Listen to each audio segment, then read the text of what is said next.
Today we'll talk about how can you find your transaction history on your Tappytoon app. We're going to figure out the solution on how you can do that in your app. So you just follow these ways and it's going to work with you. All you have to do in first you just go down, click here on more down here, just click on it. So then it's going to take you to your profile. It's going to show for you like this. You click here on log in with Google here, you just click on it. Then you come to next step here, it's going to show for you like this here. Click here on transaction history, you just click on it. So then here you will find our transaction history. Indeed you will find in log history here.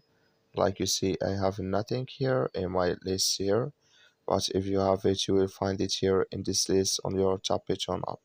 That's all you have to do. That's all. Thank you for watching. Don't forget to support us by liking, subscribe.